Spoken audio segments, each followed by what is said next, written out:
हे भाव हो हे कशाचे वावर आहे? हे वावर इज सोयाबीन शेंगा इज द सोयाबीन शेंगा आणि तिकडं मुगाच्या शेंगा. अच्छा.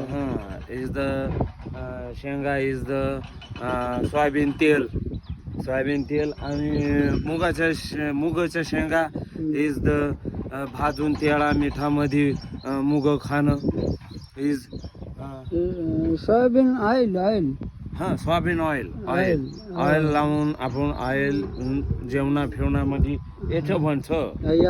या तर इज द वावर इज द फवारणी त्याच्यानंतर खत फेकणी इज द लय मोठी प्रोसिजर. इज द बैलाचा कोठा इज द बैल कोठा इज द बैलचं शेण. बैल हे बैल इज द बैल का शेण. हा